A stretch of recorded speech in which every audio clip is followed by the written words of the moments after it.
أعوذ بالله من الشيطان الرجيم بسم الله الرحمن الرحيم يا أيها الذين آمنوا أطيعوا الله وأطيعوا الرسول ولا تبطلوا أعمالكم قال رسول الله صلى الله عليه وسلم دع ما يريبك إلى ما لا يريبك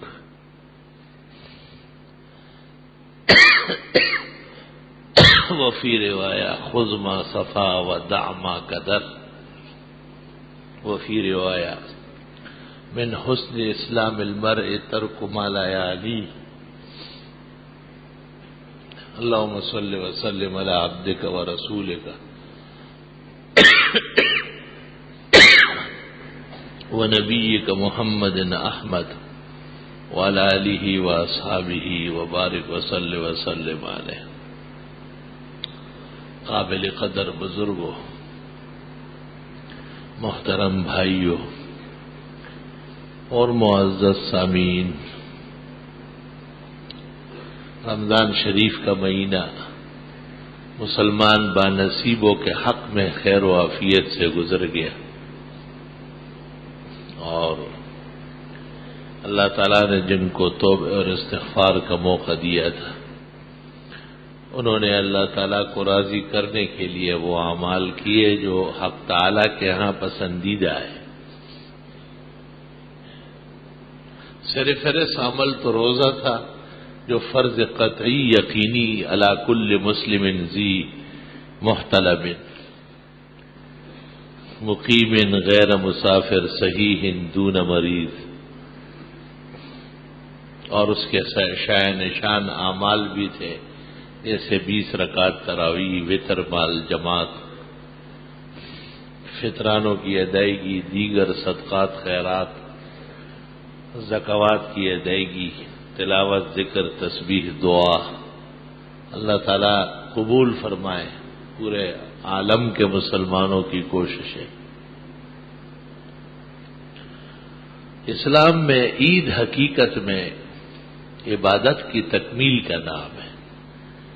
ایک بڑی عبادت روزے کی مکمل ہو جاتی ہے تو اس کی عید الفطر منائی جاتی ہے، اور پھر ایک بڑی عبادت کے لیے مسلمان تیار ہو جاتے ہیں، اور وہ حج ہے، وقوف عرفہ، اور پھر اس کی خوشی میں سنن انبیاء کی یاد میں خاص کر اسماعیل علیہ السلام اور ابراہیم علیہ السلام مسلمانان عالم قربانیاں دیتے ہیں، تو اس وقت پھر عید منائی جاتی ہے۔ بہت بامقصد قسم کی عید ہے۔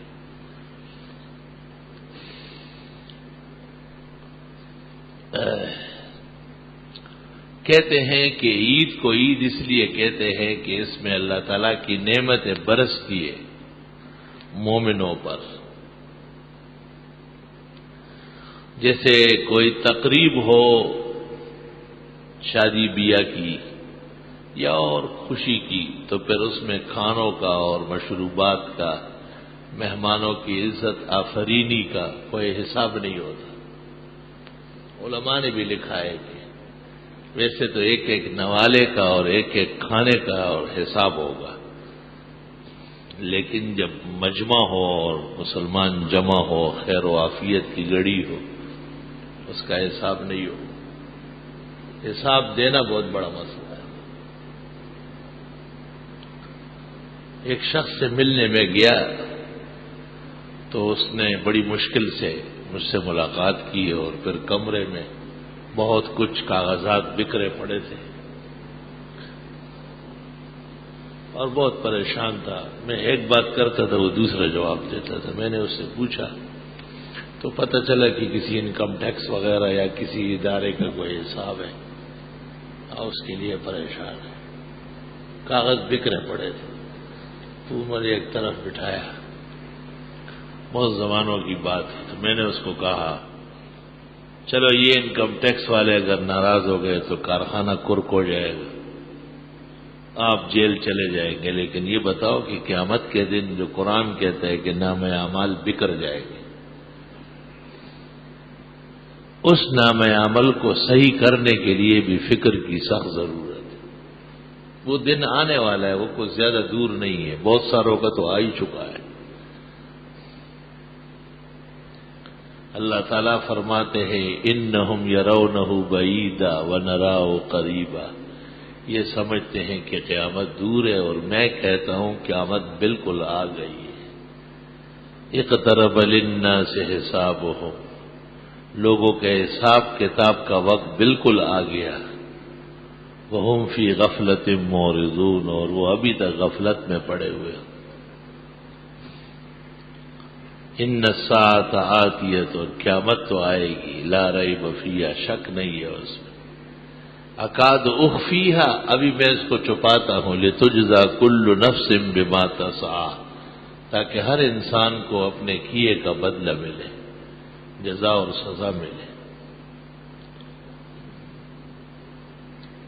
قیامت کی تیاری بہت ضروری ہے. موت بالکل قریب تر ہے، اور وہاں کا نظام بہت عجیب ہے. ویسے قرآن مجید جب اس کا ذکر کرتا ہے تو خاص انداز ہوتا ہے. یا ایھا الناس اتقوا ربکم، اے لوگو اللہ تعالیٰ سے ڈرو. ان زلزلۃ الساعۃ شیء عظیم، قیامت کے زلزلے بہت خطرناک ہو. یوم ترونھا تذہل کل مرضعۃ عما ارضعت، قیامت کو دیکھ کر دودھ پلانے والی دودھ پینے والے بچے کو بھول جائے گی.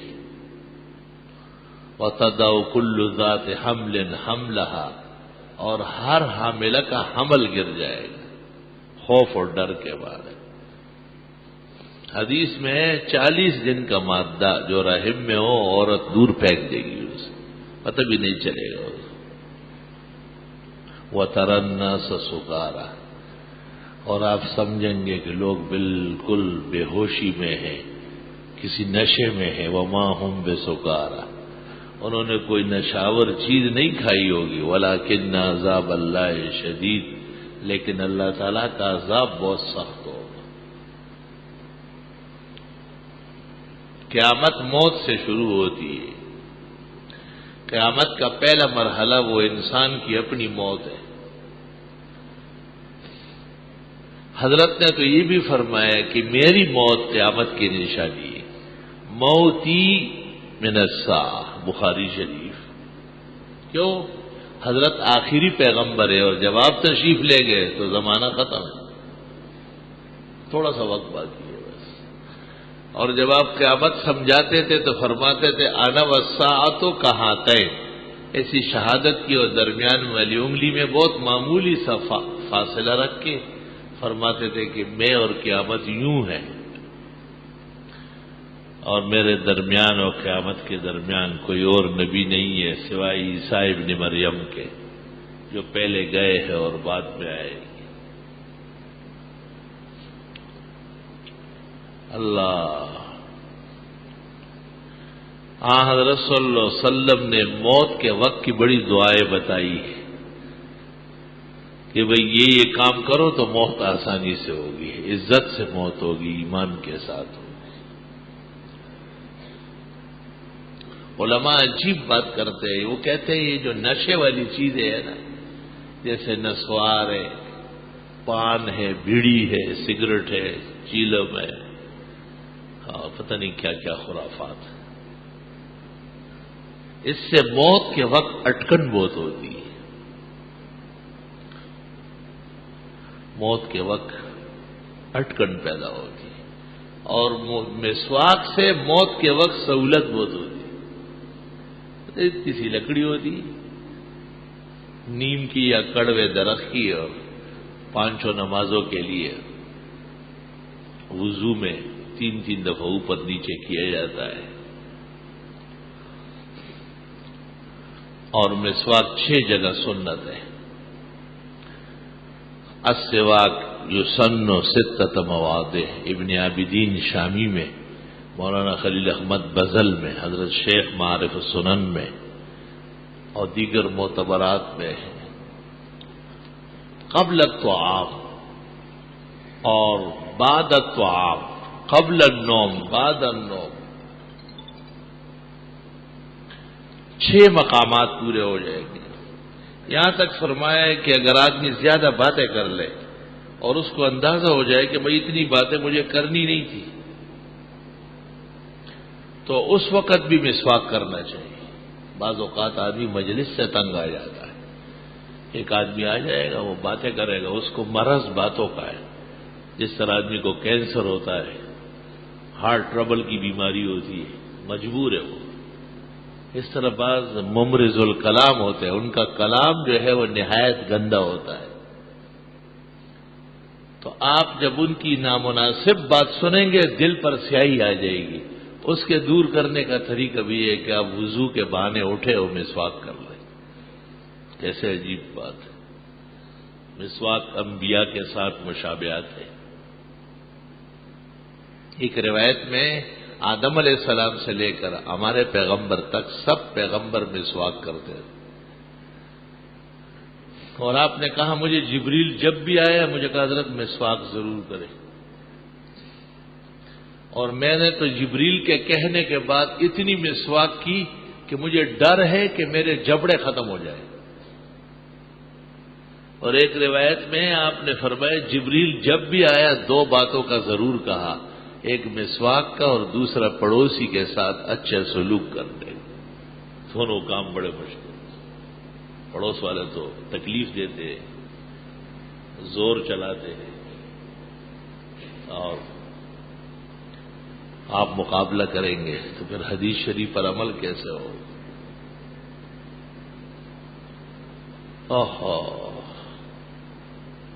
اسلامی اخلاق کو تو اسلامی افراد اپنائیں گے،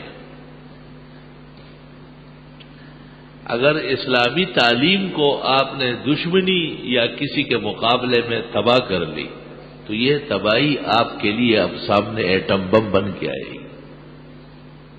ممکن ہے وہ جاہل ہو، ممکن ہے وہ بدعمل ہو، دین سے بے خبرہ ہو، لیکن آپ نے تو فرمودات نبوت سنے ہیں، ضبط کیے ہیں، آپ پر حق ہے، عمل کر رہے ہیں۔ اللہ، علماء لکھتے ہیں کہ یہ جو مکہ مکرمہ والوں نے اتنے ظلم کیے، حضرت کو بڑا ستایا، بہت زیادہ ستایا۔ جب آپ مکے کے مظالم یاد کرتے تو کبھی کبھی آپ سر سے پگڑی اتار کر آسمان کو دیکھتے اور فرماتے کہ خدایا مجھے آپ نے توفیق دی ہے، تیرا شکر ہے کہ اس پر میں نے صبر کیا ہے، اور پھر اپنی تسلی کے لیے فرماتے کہ موسیٰ علیہ السلام کو اس سے بھی زیادہ پریشان کیا گیا تھا، اور فلاں پیغمبر کو اس سے بھی زیادہ پریشان کیا گیا، وَإِنَّهُ لَصَبَرَ، اور انہوں نے صبر کیا ہے۔ پڑوس سے مراد صرف گھر نہیں ہے جس محلے میں مکانات ہوں، پڑوس یہ پڑوس ہے، آپس میں بیٹھے مختلف لوگ مختلف طریقے سے پیش آتے ہیں۔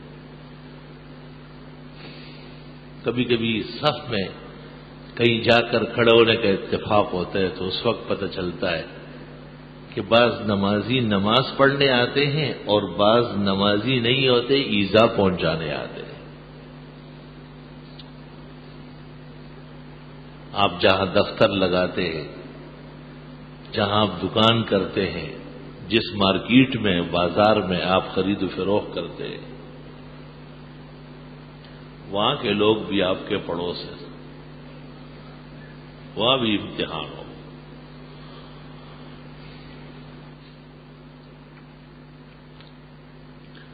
اللہ اکبر۔ تو کہتے ہیں کہ حضرت نے جو 13 سال مکہ میں تحمل کیا ہے، 10 سال مدینہ منورہ میں پھر یہ اس کا پل ہے اور نتیجہ ہے۔ 13 سال مشقت فرمائی۔ ہم لوگوں کی محنت مشقت کم ہوتی ہے کیونکہ ہم کمزور ہیں، انبیاء علیہ السلام کا ابتلا شدید ہوتا ہے، بہت سخت ہوتا ہے۔ مسلمانوں میں سے بھی جو مسلمان بہت زیادہ عالی مقام کا ہو، درجے کا ہو، اسے بھی گوناگوں تکالیف، مصائب، شدائد اور تشویش پیش آتی ہے، وہ پیر جما کے رکھے، استقامت نہ جانے دے، اللہ تعالیٰ اس کو روشنی اور سکون نصیب کرے گا۔ اس میں نہ گھبرائے کہ آپ کے ساتھ زیادتی ہوئی، اس سے گھبرائے کہ آپ نے کیوں زیادتی کی، اس کی فکر کرے۔ آپ کا حق تلف ہوا ہے، آپ کے حقوق کی ادائیگی میں دیر ہوئی ہے، آپ کو ناحق بدنام کیا گیا ہے اور آپ کو تکلیف میں رکھا گیا ہے، یہ تو بینک بیلنس آخرت کا تیار ہو گیا آپ کا، تو بہت بڑی جائیداد ملے گی اس کی، کتنی جنتیں نصیب ہوگی۔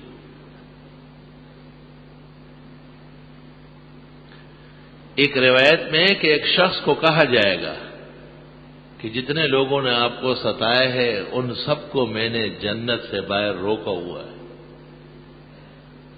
اگر آپ نے معاف کر دیا تو وہ جنتی ہے، اور اگر آپ نے معاف نہیں کیا تو سیدھا جہنمی ہے۔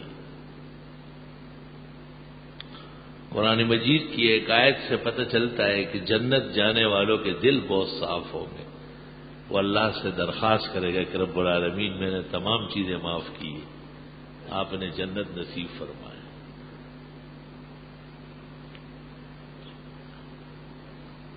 بخاری شریف میں ہے کہ ایک شخص نے اپنے نوکروں کو کہا کہ جب بھی سودا بیچو تو بھر بھر کے دیا کرو، صرف ترازو پر اعتماد نہ کرو، زیادہ دیا کرو، مجھے ڈر لگتا ہے قیامت کے دن میرے ساتھ ترازو میں سختی نہ ہو جائے۔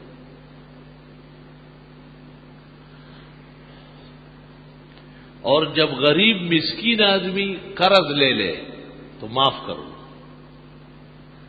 اور جب مالدار آدمی کے ذمہ ہمارا حق چڑھ جائے تو سہولت پیدا کرو، نرم رہو، لے آیا تو بہت اچھا، نہیں آیا تو تھوڑی اور مہلت دے، تھوڑی اور مہلت دے۔ بخاری شریف میں ہے کہ اس شخص کا انتقال ہوا،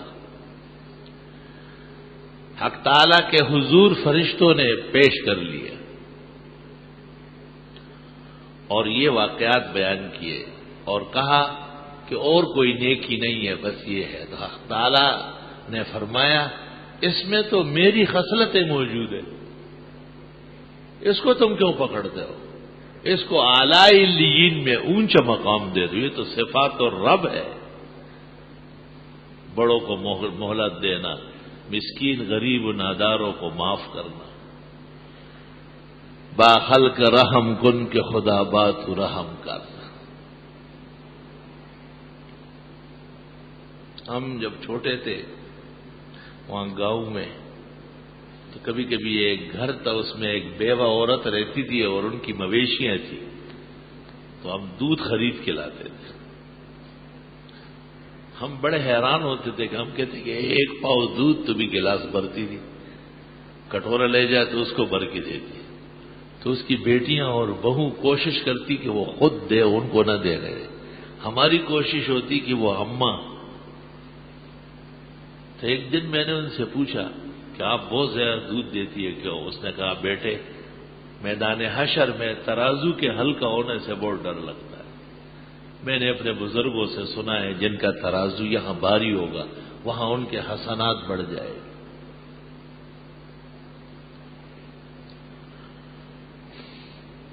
ان کے مرنے کے 24 سال بعد میں نے خواب دیکھا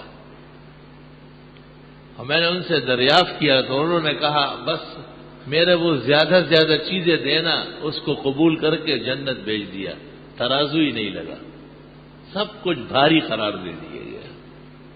یہاں کے اعمال وہاں کے اوزان ہیں۔ فاما من ثقلت موازینہ، جس کے وہاں موازین یا اعمال نیکیوں کے بھاری نکلے وہ اللہ کے ہاں بہترین زندگی میں آؤ۔ یہ جو زرگری ہے نا، سنہرا پن ناپسندیدہ کسب ہے. تو ایک کہ زرگر کا بہت زیادہ تعلق دنیا سے ہوتا ہے، بہت زیادہ. دوسرا یہ کہ لغت کے اندر زرگری کا معنی یہ بھی ہے کہ بالکل خبردار کہ کسی کی طرف کوئی ایک رتی جھک گئی.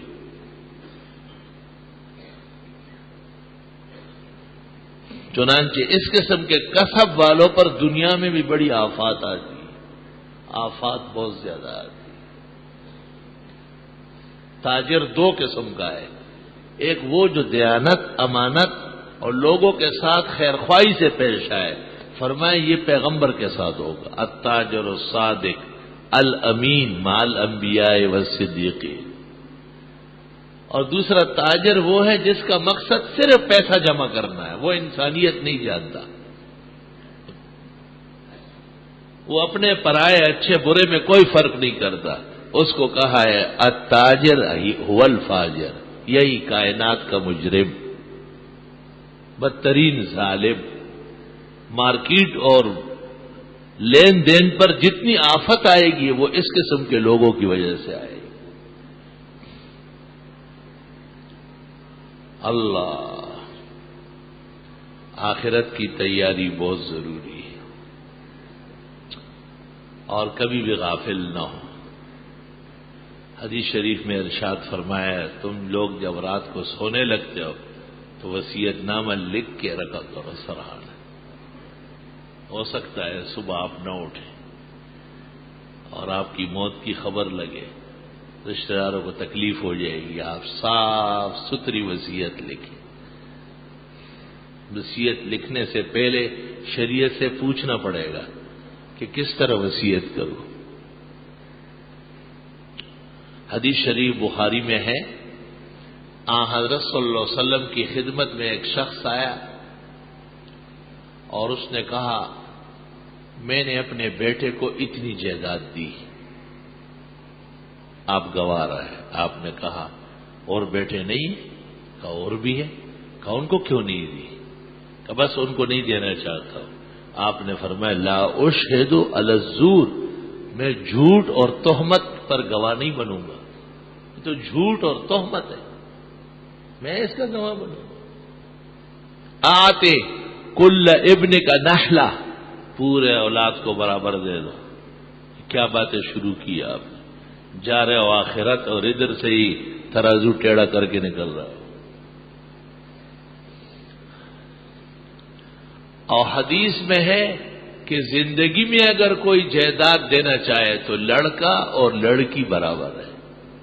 مرنے کے بعد تو لڑکا دوہرے کا مالک ہے اور لڑکی کھیرے کی مالک ہے. لیکن اگر زندگی میں کوئی دینا چاہے تو لڑکا اور لڑکی برابر ہے. یہ گفٹ ہے، ہدیہ ہے، سوغات ہے، ڈالائیدہ. اور گفٹ اور سوغات کے لیے آپ نے کہا اعدلوا بین اولادکم فی العطیہ، اولاد کو برابر رکھو.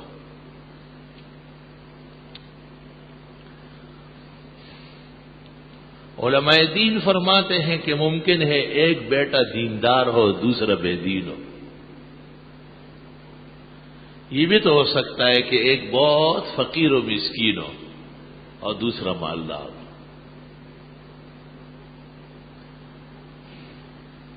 بیٹیوں کی طرف عام طور پر توجہ کم ہوتی ہے. جائیداد کا وارث و مالک بیٹا سمجھا جاتا ہے، جو 100% غلط ہے. تہمت علی الشرائع، بغاوت عن الدین. للرجال نصیب مما ترک الوالدین والاقربون وللنساء نصیب مما ترک الوالدان والاقربون. جس طرح لڑکے کا حصہ ہے اللہ فرماتے اس طرح لڑکی کا بھی حصہ ہے. نصیبا مفروضا، دونوں کا حصہ دینا فرض ہے.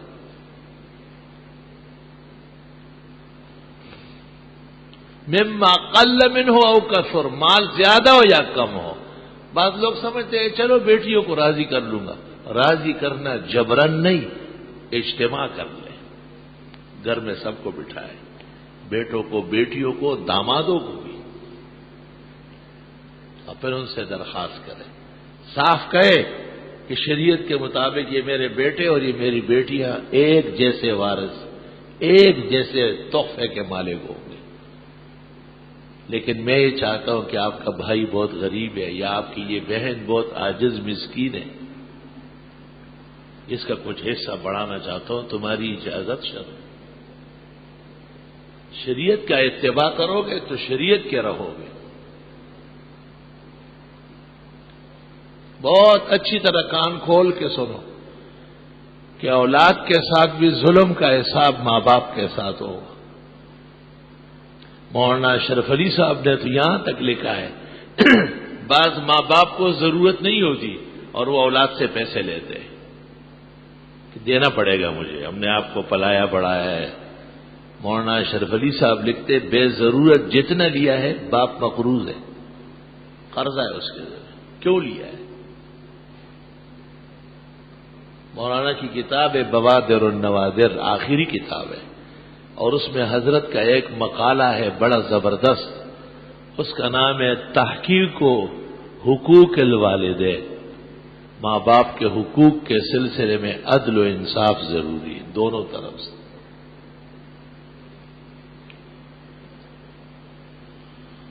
ہاں اولاد خود پیشکش کرے اور کرنا چاہیے تو ماں باپ لے سکتے ہیں، اور توفیق اللہ نے خوب دی ہے تو کہے کہ بیٹے ہمیں منظور ہے آپ رکھیں۔ اسی طرح فقہاء اس پر متفق ہے کہ ماں باپ کی غربت اور فقر کی وجہ سے نفقہ جس طرح بیٹے کے ذمہ ہے بیٹی کے ذمہ بھی ہے۔ عرف کے اندر ہمارے ہاں بیٹا ہی ملزم ہے، لیکن فقہاء فرماتے کہ نہیں، بیٹیوں کے ذمہ بھی ماں باپ کا نفقہ ہے۔ اس لیے فقہاء نے کہا کہ زندگی کے اندر اگر دینا چاہے تو بیٹا اور بیٹی دونوں برابر، اور مرنے کے بعد وراثت میں پھر فرق ہوگا، لڑکے کو ڈبل اور لڑکی کو سنگل حصہ ملے گا، دوہرا اور اکھیرا۔ بخاری شریف میں ایک شخص نے وصیت کی اور حضرت صلی اللہ علیہ وسلم کو کہا، آپ نے فرمایا کہ وصیت تو ثلث میں ہوتی ہے، 1/3 مال میں، یہ تم نے کس طرح وصیت کی؟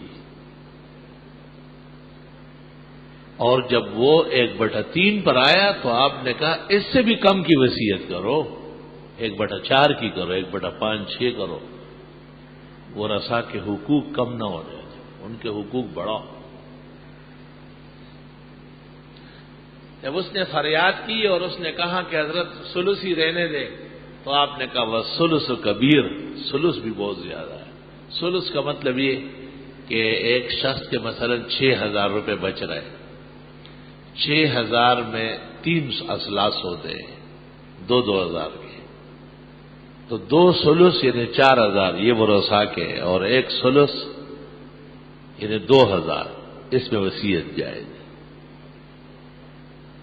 یہ وصیت نافذ نہیں ہوگی کہ ایک شخص نے سارے مال کے لیے کہا کہ یہ میرے مرنے کے بعد مدرسے میں دے، مسجد میں دے، فقراء مساکین کو دے، 1/3 میں نافذ ہوگی، 2/3 واپس ہو جائے گا۔ اب فقہاء کہتے ہیں ان الوصیت بالباطل باطلۃ، ناجائز وصیت کرنا ناقابل عمل ہے۔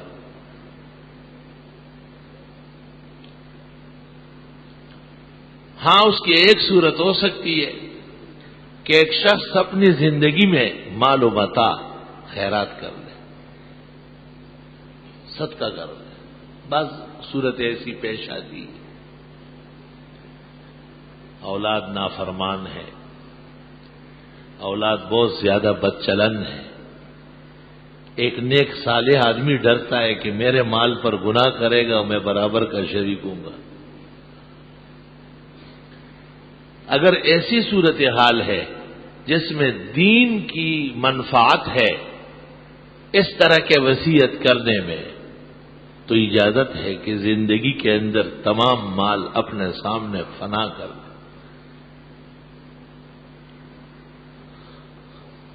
اگر اس قسم کی بہتری کی وصیت بھی کسی نے کی اور مال جوں کا تو رہا، کئی فقراء مساکین کو قبضہ نہیں کرایا، دیا نہیں، موجود تھا اور یہ مر گیا، وصیت پھر باطل ہے، ختم، صرف 1/3 میں نافذ ہو۔ فقہا کہتے ہیں کہ اگر یہ اتنا اچھا اور نیک آدمی تھا تو زندگی میں دے دیتا، مرنے کے بعد پرایا مال دے رہا ہے، پرایا تو وہ خوشی سے دے تو بہت اچھا۔ ان کو کہا جائے کہ آپ کے والد نے کل مال خیرات کرنے کی وصیت کی۔ ایسے بھی دنیا میں ہوتے ہیں۔ ایک خاتون میرے گھر آئی اور اس نے مجھ سے مسئلہ پوچھا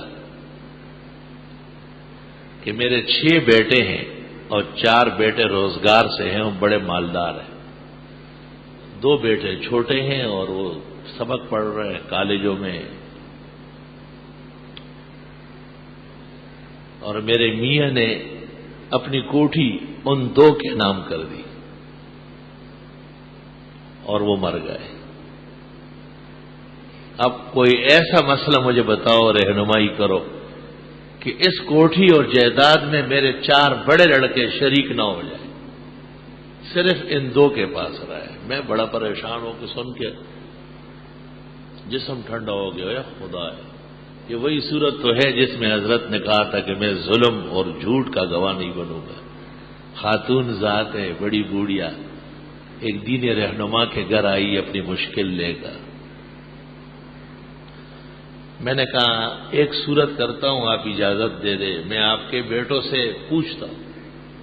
کہنے لگی نہیں نہیں، یہ کام نہ کرنا، توبہ کرو، وہ ان دونوں کو جیل میں بند کرا دیں گے۔ میں نے کہا اس طرح نہیں، ایسی نصیحت نہیں کروں گا، بس آپ دعا کریں اور شام تک مجھ سے صحیح رپورٹ لے لیں۔ میں نے انہیں ٹیلی فون کیا، میں نے کہا آپ کے ضروری مسئلے کے سلسلے میں ملنا چاہتا ہوں، اللہ انہیں جزائے خیر دے۔ چاروں آ گئے۔ میں نے صورتحال ان سے دریافت کی تو ان میں سے ایک نے کہا کہ یہ کوٹھی صرف میرے مال کی خریدی ہوئی ہے اور اس میں میرے کسی بھائی کا کوئی حصہ نہیں ہے۔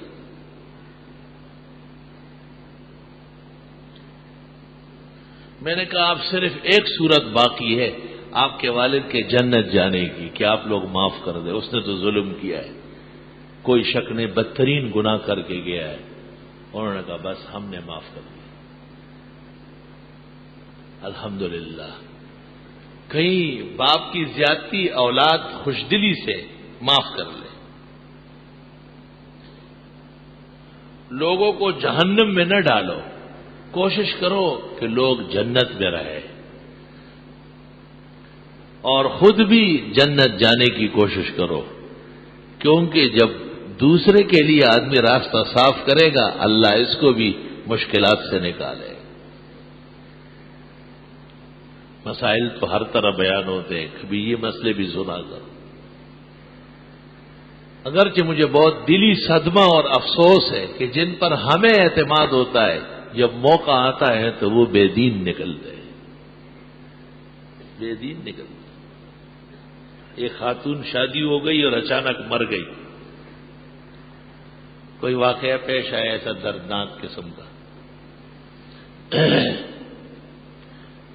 اس مقتول یا مرحومہ کے والد مجھ سے پوچھتے رہتے تھے کہ ہم اپنی بچی کا ساز و سامان لے کے آتے، مسئلہ بتایا تو ایک دن میں نے کہا کہ چونکہ بچی آپ کی مر گئی، اولاد کوئی نہیں ہے، تو آدھا خاون کا ہے۔ کہا ہمارا دیا ہوا؟ میں نے بالکل، خاتون مالک ہو چکی ہے اور مالک امری ہے، اس کی ملکیت میں خاون کا آدھا ہے۔ تو بیٹے کو کہا اچھا بیٹے بس ویسے ہی اٹھا لاؤ، مسائل رہنے دو۔ چنانچہ یہاں جنازہ لایا گیا، جب وہ مر گیا میں نے معذرت کر لی، میں نے کہا میں مرتد کا جنازہ نہیں پڑھا سکتا، تو مرتد ہے، تو قرآن کا حکم ہے، سورۃ النساء دوسرا رکوع ہے، وَلَكُمْ نِصْفُ مَا تَرَكَ أَزْوَاجُكُمْ إِن لَّمْ يَكُن لَّهُنَّ وَلَدٌ۔ قرآن کریم کی آیت کا انحراف ہے صریح۔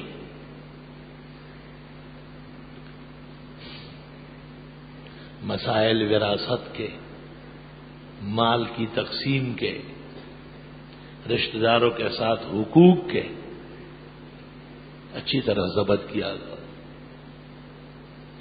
اولاد کی تربیت اور تعلیم اس انداز سے ہونا چاہیے کہ وہ ہمارے اعوان بنے، مددگار بنے، عزت اور ناموس والے بنے۔ کبھی بھی اپنی اولاد کو خود بغاوت مت سکھاؤ، باغیوں سے ان کو دور رکھو۔ قسم قسم کی بلائیں، قسم قسم کی آفات ہے، معاشرہ تباہی کے کنارے۔ یہ دیکھیں معمولی سی بات، استقبال ہے، 150-200 آدمی کے گھر اجڑ گئے۔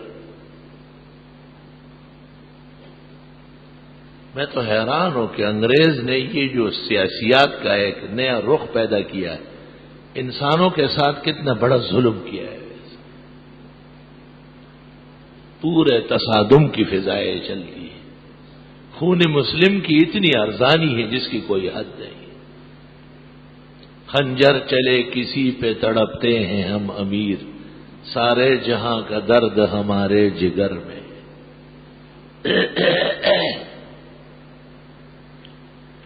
شادیوں میں، رشتوں میں انسانیت دیکھا کرو۔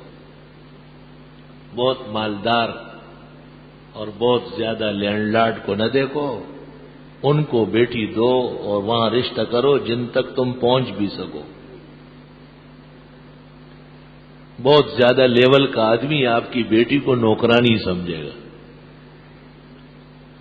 اور آپ کو گداگر تصور کرے گا۔ اور یہ مت خیال کرو کہ آپ نے بڑے خاندان کا انتخاب کیا ہے تو وہ اچھا رہے گا، وہ زہر ہو جائے گا۔ اول دین دیکھو، دین محفوظ ہو، حدیث میں ہے جب تم کو کسی نے رشتہ بھیجا اور اس کا دین تمہیں پسند ہو اور دنیا پر کوئی اعتراض نہ ہو، دے دو رشتہ۔ اگر تم نے ایسا نہیں کیا، حدیث کے الفاظ میں روئے زمین فساد سے بھر جائے گی۔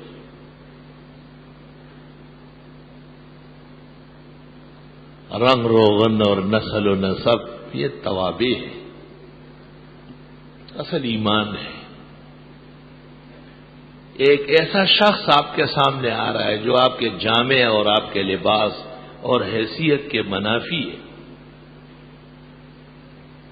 آپ کس طرح اس کو بیٹی اور بہن یا اپنی عزیزہ دینے پر رضامند ہو رہے ہیں؟ اور شرائط چھوڑے، پہلے ان کو مسلم بنائے، ان کو صاف صاف کہے کہ یہ امور دین کے خلاف ہے۔ ہم از خود اپنی بیٹی اور بہن کو فاسق فاجر نہیں دیں گے۔ آپ اس فسق و فجور سے توبہ کر لیں۔ یہ کہتے ہیں پھر رشتہ نہیں آئے گا تو اس لیے آتے ہی نہیں۔ دین پر غیرت کر لیتے تو اللہ غیرتی آپ کو تہ دامن نہیں چھوڑتا، وہ بہت غیور ذات ہے۔ کبھی سننے میں آتا ہے کہ ایک بچی کا رشتہ واپس کر دیا گیا کیونکہ وہ پردہ کرتی ہے۔ کبھی سننے میں آتا ہے کہ ایک بچے کا رشتہ اس لیے نہیں ہو رہا ہے کہ اس کی داڑھی ہے۔ تو ایمان بھی لوگوں میں ہونا چاہیے نا۔ آپ یہ شرط لگائے، تحریر لے اس زمانے کے لوگوں سے کہ میری لڑکی ہمیشہ باپردہ رہے گی، اور آپ یہ شرط لگائے کہ ہمیں لڑکا داڑھی والا چاہیے، سر ڈھکا ہوا چاہیے۔ پھر اگر لڑکے نہیں ملے تو میرے پاس آؤ، 2,500-3 ہزار یہاں ہر سال پڑھنے آتے ہیں، ان داڑھی والوں پر میرا کنٹرول ہوتا ہے۔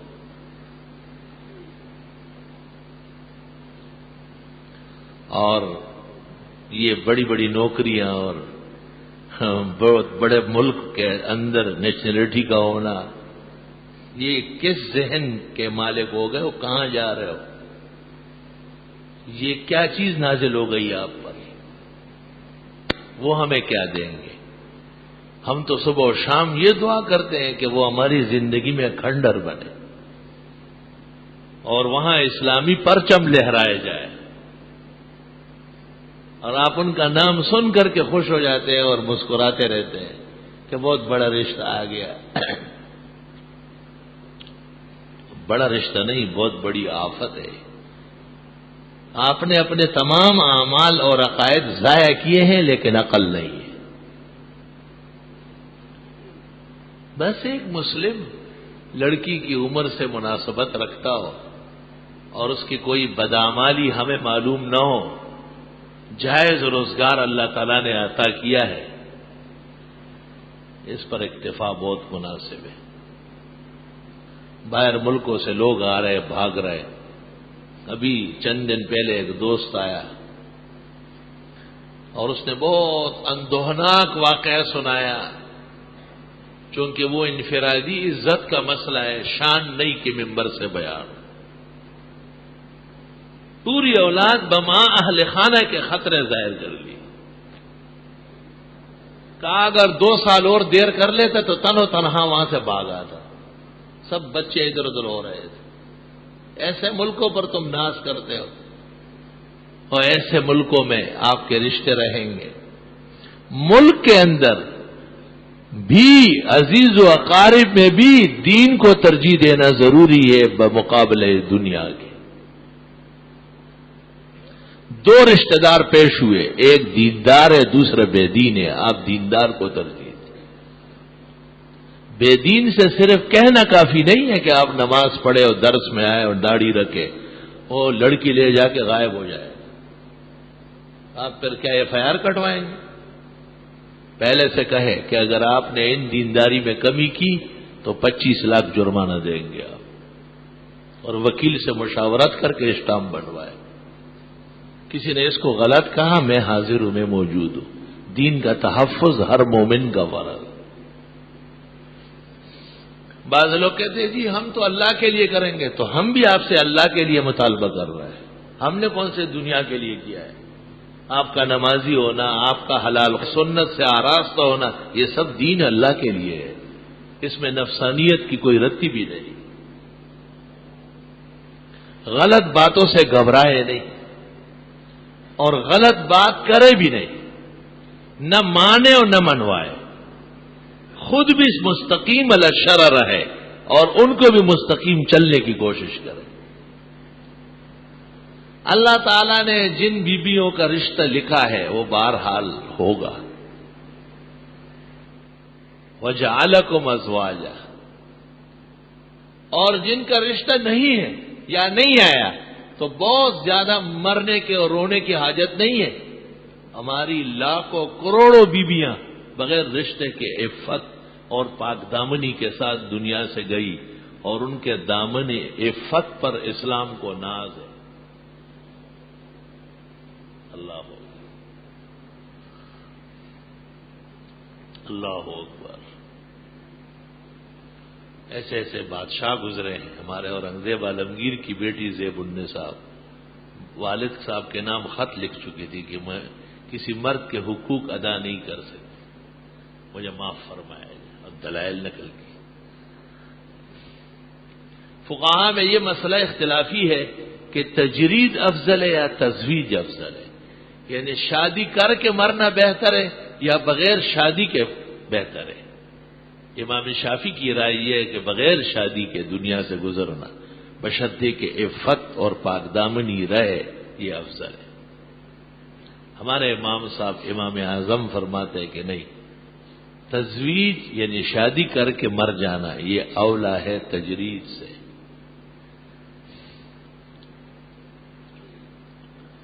حضرت فرماتے ہیں کہ قرآن کریم میں پیغمبروں کے لیے ہے وَلَقَدْ أَرْسَلْنَا رُسُلًا مِّن قَبْلِكَ، آپ سے پہلے جتنے پیغمبر ہم نے بھیجے، وَجَعَلْنَا لَهُمْ أَزْوَاجًا وَذُرِّيَّةً، سب کی بیویاں تھی اور بچے تھے سوائے 2 پیغمبروں کے، عیسیٰ علیہ السلام اور یحییٰ علیہ السلام. باقی سب شادی شدہ دنیا سے گئے. امام غزالی رحمت اللہ علیہ نے تو یہاں تک لکھا، حالانکہ وہ خود شافعی ہے لیکن اس مسئلے میں انہوں نے امام ابو حنیفہ کا مسلک پسند کیا، اور وہ یہ فرماتے ہیں کہ اگر کسی آدمی کو پتہ چلے کہ میری زندگی کا 1 دن باقی ہے، صرف 1 دن، اور اس 1 دن کے لیے بھی اس کو نکاح نصیب ہوتا ہے، تو شادی کر کے اگلے دن مرے یہ بہتر ہے بغیر شادی کے مر جانے. شادی خود عبادت ہے، فضیلت ہے، شرف ہے، مگر عفت دونوں میں شرط ہے۔ شادی کا مطلب یہ نہیں کہ آپ بیٹی کو آگ میں جھونکیں، شادی کا مطلب یہ نہیں کہ آپ عزت و ناموس کو آگ لگا لیں۔ حدیث میں ہے جب رشتہ موافق ہوا تو آپ اسے قبول کر لیں۔ ظاہری آثار جو توافق کے ہیں اس میں پہلا اثر وہ دین ہے اور دنیا تابع ہے۔ 100% تجربہ گواہ ہے کہ جن لوگوں نے دین کو ترجیح دی ہے اللہ نے ان کو روسیا نہیں کیا ہے، اور دنیا پرستوں کو دونوں جہانوں میں رسوائی اٹھانی پڑ رہی ہے۔ امام شافعی رحمت اللہ علیہ خود بہت زیادہ حسین جمیل تھے، بہت زیادہ۔ جب نماز کے لیے نکلتے تھے سر پر چادر ڈالتے، لوگ تماشا دیکھنے کھڑے ہو جاتے، لیکن انہوں نے اپنے شہر کی ایک بالکل کریہ المنظر لڑکی سے نکاح کیا۔ یہ ایک علیحدہ مجاہدہ۔ خوبصورت آدمی کے لیے تو حور اور بہترین پری ہونا چاہیے، تو امام شافعی نے کو جب پتہ چلا کہ ایک لڑکی ایسی کالی کلوٹی ہے کہ دنیا جب ایک دفعہ اس کو دیکھ لے دوبارہ اس گلی سے کوئی نہیں گزرتا، حضرت نے کہا یہ غریب مسکین کہاں جائے گی؟ آپ نے پیغام بھیجا کہ میں اس سے نکل۔ لوگ حیران ہو گئے۔ مکہ مکرمہ کے بادشاہ نے دریافت کیا کہ حضرت یہ واقعہ صحیح، آپ نے کہا یہ صحیح، ٹھیک، نکاح ہو گیا، وہ گھر آئی۔ امام شافعی رحمت اللہ علیہ نے شاگردوں کو کہا کہ اصل میں نکاح سے نفسانیت اور شہوت کو ٹھنڈا کرنا ہے، وہ تو ایک مسلمان عورت کے ذریعے ہو گیا، اب اس پر جو اضافات ہے حسن جمال اگر وہ بھی ساتھ ہو تو شاید باہر جا کر کے اجتہاد کا کام نہ ہوتا، ہر وقت گھر بیٹھا رہتا۔ احتیاط دے کے ذرا تقوی اور ورع دے کے۔ اس وجہ سے دینی کاموں کے لیے بہت سارے بزرگوں نے نکاح ترک کیا ہے کہ بھئی بیوی آئے گی، بچے ہوں گے، ان کے حقوق ہوں گے، ہم کتابیں لکھ رہے، درس دے رہے، مختلف مزاج ہے دنیا کے۔ امام الازہر مولانا انور شاہ صاحب کی عمر 45 سال ہو گئی تھی، سننے میں آیا ہے، اور حضرت نے کہا کوئی ضرورت نہیں نکاح کی۔ دارالعلوم دیوبند میں استاد تھے، اچانک ان کے شیخ اور استاد مولانا محمود الحسن صاحب کو خیال آیا، جن کو شیخ الہند کہتے ہیں، کہ نہیں نکاح ضروری ہے۔ چنانچہ ان کے ایک دوست تھے، انہوں نے کہا کہ اگر آپ اجازت دیں تو میری لڑکی حاضر ہے۔ آپ نے کہا بلاؤ انور شاہ کو، وہ کہیں پڑھا رہے تھے درس گاہ میں، بلایا، کہا یہ حکیم مقبول احمد صاحب کی بیٹی ہے، ان کی اجازت سے آپ کے نکاح میں دے رہا ہوں، آپ کہے میں نے قبول کی۔ شاہ صاحب نے کہا قبول کیے، دعا فرمائی، کہا چلو سبق پڑھاؤ، نکاح اس طرح ہو گیا۔ اصیل لوگ اپنے بزرگوں کی بات رکھتے ہیں، خاندانی لوگ اپنے بزرگ اور بڑوں کو ایسے موقعوں پہ ناراض نہیں کرتے۔ بڑوں میں بھی فرق ہے، بعض نام کا بڑا ہوتا ہے، کام کا چھوٹا ہوتا ہے، بعض نام اور کام اور مقام تینوں کے بڑے ہوتے ہیں، ان کے آداب اور ان کی اطاعت فرض کے درجے میں۔ اس زمانے کے چوکرے اور لفنگے لڑکیوں کے سیر سپاٹے کرتے ہیں، آج اس گھر میں جا رہے لڑکی کو دیکھنے، آج اس گھر میں جا رہا ہے۔ خدا کی قسم یہ روایت غلط بیان ہوئی ہے کہ لڑکا لڑکی کو دیکھے اور لڑکی لڑکے کو دیکھے، اور اس پر ناجائز عمل ہو رہا ہے، اس طرح نہیں تھا۔ ماں باپ اور بڑوں کی پسند وہ لڑکے اور لڑکی کی پسند ہے، وہ کوئی ریچھنی نہیں دیکھیں گے ان کے لیے، نہ اس کے لیے کوئی لنگور دیکھیں گے، وہ انسانوں کا رشتہ انسانیت سے کریں گے۔ اور اگر شدید تقاضا پیدا ہوا تو لڑکی کہیں جا رہی تھی، اس نے دیکھ لیا، اور لڑکا کہیں جا رہا تھا، بیوی کو کہا یہ لڑکا ہے، بس اس وقت یہ کہنا بھی ضروری نہیں کہ اس سے آپ کا نکاح ہو رہا، یہ دونوں باتیں جمع کرنا یہ بہت ضروری تھا، اس کے خلافیات میں نقصان عظیم ہے۔ چند دن پہلے ایک نوجوان آیا اور اس نے مجھے کہا کہ میں نے اب تک 18 لڑکیاں دیکھی، ایک بھی پسند نہیں ہے۔ میں نے کہا کیوں، ان لڑکیوں کے ماں باپ نہیں تھے؟ کہا وہی تو مجھے لے کے جاتے گھر میں۔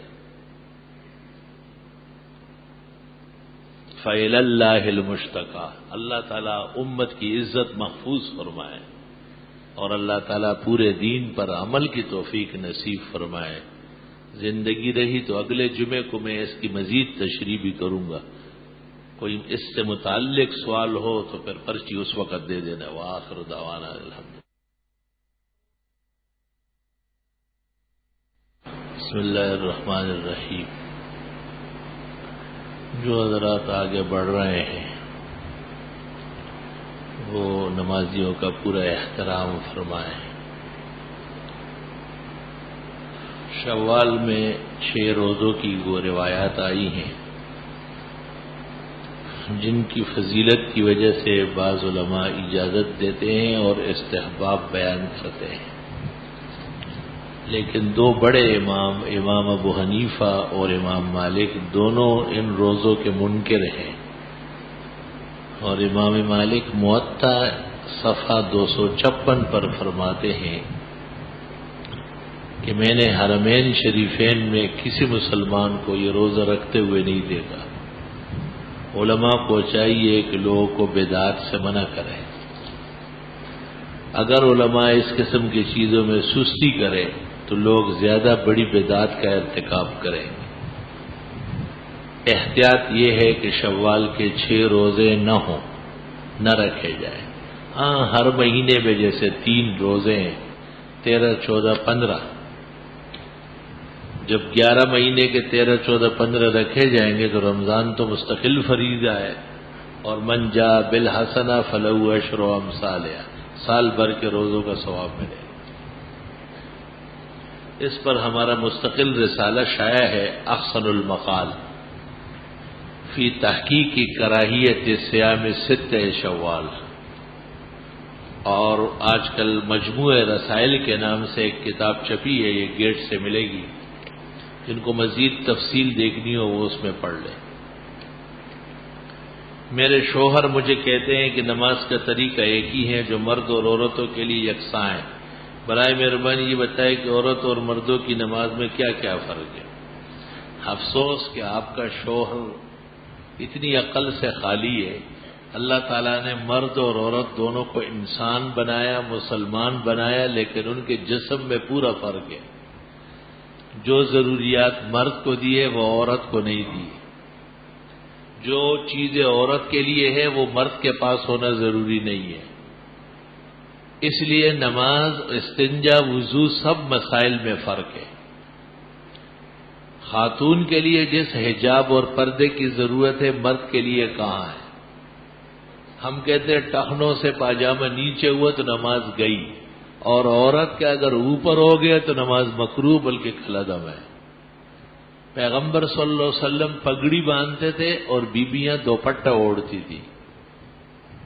مرد اور خاتون کے نماز میں پیغمبر کے زمانے سے اب تک فرق ہے۔ مرد اذان دیتا ہے، عورت نہیں دے سکتی۔ مردوں کی مساجد ہے، عورتوں کے لیے مساجد آنے کی ضرورت نہیں ہے۔ مرد امامت کرتا ہے، خطابت کرتا ہے، لیکن خاتون کے ذمہ ان میں سے ایک کام بھی نہیں ہے۔ یہ غیر مقلد دشمنان خدا و رسول کا ناروا و گندا پراپیگنڈا ہے کہ مرد اور عورت دونوں کی نماز ہے، کہ دونوں میں یقیناً فرق ہے۔ مرد ہاتھ کانوں کے نرموں تک اٹھائے گا، خاتون کندھوں تک ہاتھ اٹھائے گی۔ مرد ہاتھ ناف کے نیچے باندھ دے گا اور خاتون سینے اور چھاتیوں کے اوپر رکھے گی۔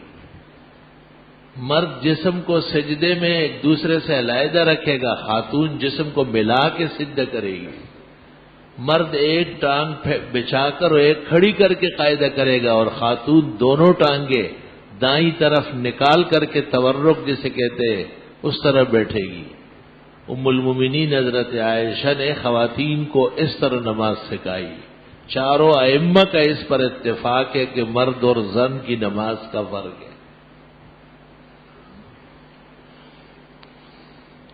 عاجزی کے طور پر ننگے سر نماز پڑھنے سے کوئی کراہیت نہیں ہے۔ مولانا ثناء اللہ صاحب سائل نماز نے لکھا ہے کہ یہ بات سرے سے غلط ہے۔ فتاوی شام میں ابن عابدین نے اس کو نقل کر کے آگے لکھا کہ تواضع اور عاجزی تو سنت میں ہے اور سنت سر ڈھکنا ہے. اگر یہ بات ہوتی تو اماموں کو چاہیے کہ ننگے سر نمازیں پڑھائے. ان کو زیادہ حق ہے کہ وہ تواضع و عاجزی کر لے. یہ قاعدہ ہی غلط مشہور ہوا ہے. میں نے مولانا مفتی نظام الدین کی خدمت میں بھی یہ عرض کیا تھا. ایک دفعہ ان سے غلطی سے جنگ میں شائع ہوا. اس کے آگے لکھا ہے کہ اس زمانے میں جو لوگ سر نہیں ڈھانکتے یہ توہین کے طور پر نہیں ڈھانکتے، اور توہین کے طور پر نہ ڈھانکنا فتاوی شام میں لکھا ہے کفر کا باعث ہے. آغا خانیوں سے مدرسے کے تعاون میں پیسے لینا غیرت ایمانی کے خلاف ہے. تراویح میں جب وتر جماعت سے پڑھ رہے ہو تو دعائے قنوت پڑھنا ہوتی ہے، امام کی قرات کافی ہے؟ نہیں، ہر شخص اپنی اپنی قنوت پڑھے گا. نماز میں بچنی بیٹی چیز کے حلقے میں اگر صرف ذائقہ باقی رہا تو نماز ہو جائے گی. پتہ نہیں کیا لکھا، سمجھ میں نہیں آیا. ہاں، میٹھی چیز لکھی ہوگی. میٹھی چیز کے حلق میں اگر صرف ذائقہ باقی رہا تو نماز ہو جائے گی، اور اگر میٹھی چیز نہیں ہے باقی اور ہے اور گل کر حلق میں چلی گئی تو نماز. یہ ٹھیک ہے کہ اگر صرف میٹھاس کا اثر منہ پر ہے تو نماز برقرار ہے، اور اگر چیز نماز کے دورانیہ میں حلق سے نیچے اتر گئی ہے، گویا کہ نماز میں کوئی چیز کھا لی، نماز فاسد ہو گئی.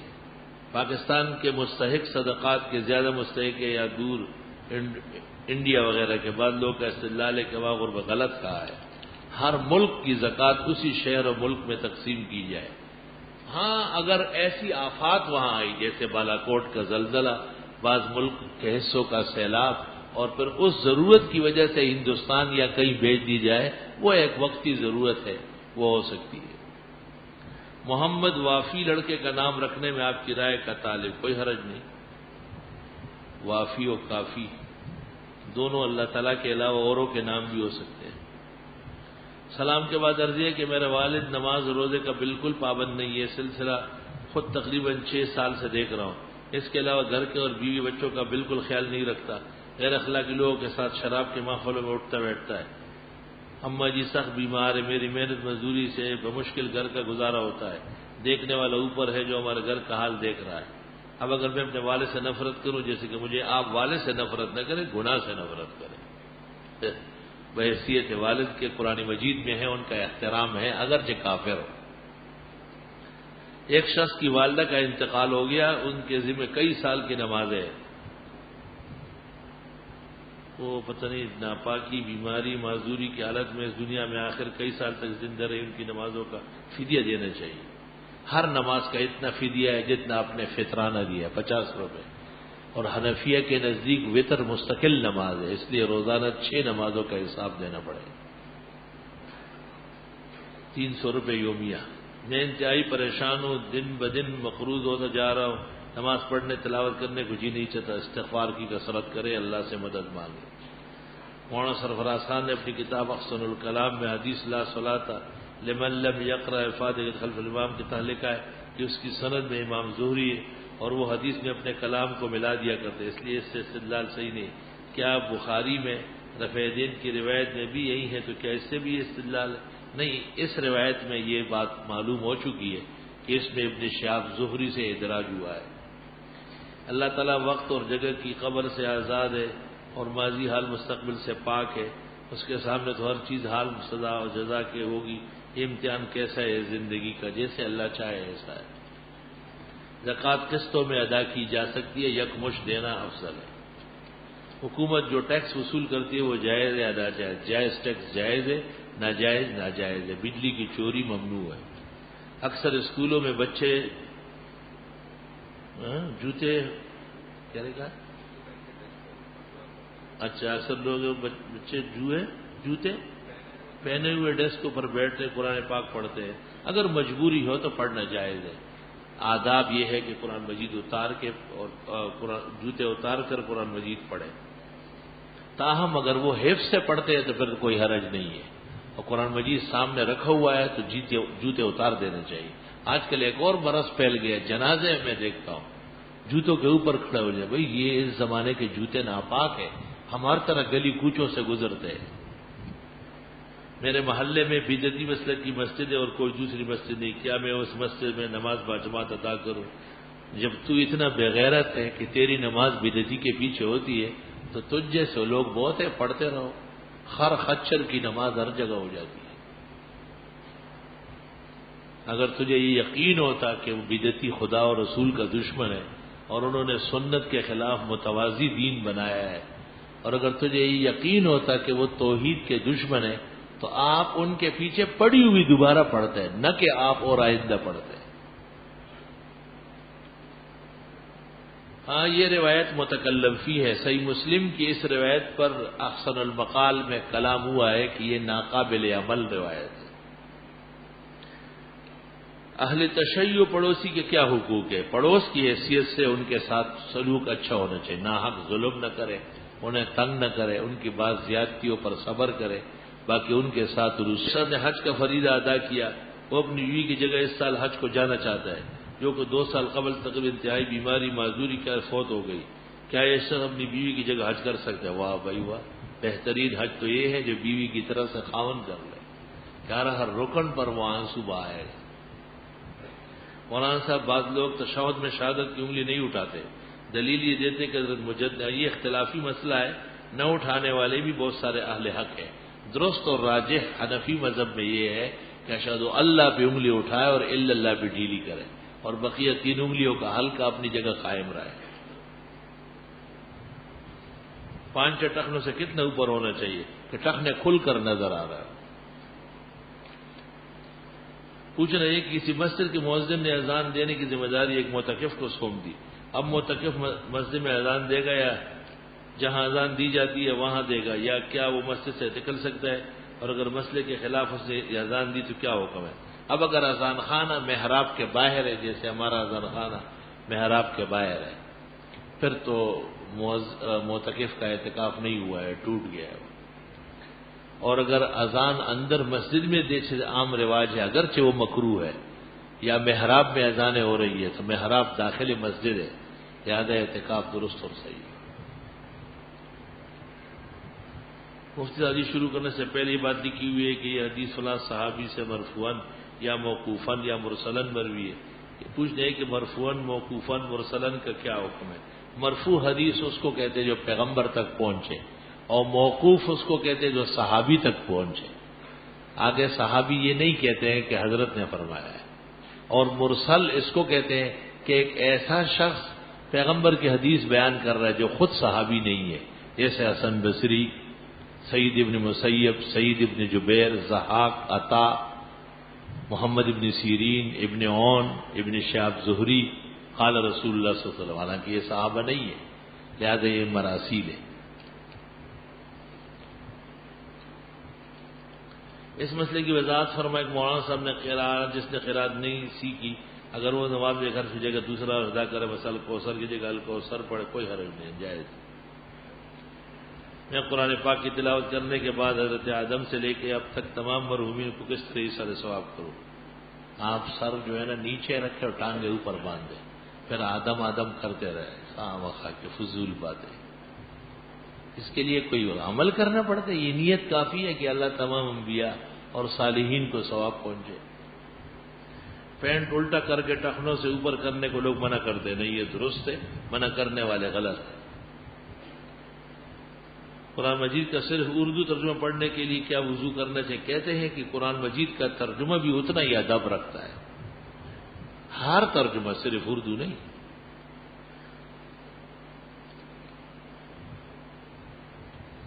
دعا کر دیجئے کہ میری پتہ نہیں مجھے مل جائے، خط اس قابل نہیں ہے کہ اس کا جواب لکھا جائے. ان سے پوچھنا ہے کہ وتر کی نماز میں دعا قنوت کا پڑھنا تو واجب ہے، لیکن اس کے لیے تکبیر کہنا اور رفع یدین کرنا وہ بھی واجب ہے. نصب الرائے میں لکھا ہے. جادو ٹونا کی کیا حقیقت ہے؟ جیسے کلاشنکوف پستول مارنے کی حقیقت ہے، اور اگر کوئی اس کے اثر میں ہو تو وہ کیا کرے؟ وہ جان چھڑائے. ہم نے کوئی ایسی دکان نہیں کھولی. آپ سے گزارش ہے کہ مرحومہ محمود بیگم کے لیے دعائے مغفرت فرمائیں، اللہ تعالیٰ ان کی مغفرت فرمائے. عبد الرحمن کے لیے دعائے صحت آمین. اللہ تعالیٰ صحت و شفا دے. الحمدللہ رب العالمین. نستغفرک اللہم و نسألک السلام والعافیہ. لا الہ الا اللہ وحدہ لا شریک لہ لہ الملک و لہ الحمد وعلی کل شیء قدیر. خدایا جن مرحومین کے لیے دعا کے لیے کہا گیا ان کی مغفرت فرما. جن بیماروں کی صحت شفا کے لیے کہا گیا صحت کاملہ شفا عاجلہ عطا فرما. جو دیگر مقروض و مدیون اور پریشان حال ہے اللہ ان کی مدد و نصرت فرما. خدایا دعائیں قبول فرما، مشکلات حل فرما، کونین کی سعادت نصیب فرما، جنت الفردوس کے اعلیٰ مقامات عطا فرما. موجودہ دور میں مسلمانوں کی زبون حالی پر رحم و احسان فرما. پاکستان میں آئینی شرعی نافذ فرما. شعبہ دبازوں کے تلبیس و دجل سے ملک و ملت محفوظ فرما. مساجد، مدارس، علماء، مشائخ، طلباء، مجاہدین، شاعر دین و ملت کی ملک میں اور پورے عالم میں حفاظت فرما. صلی اللہ تعالی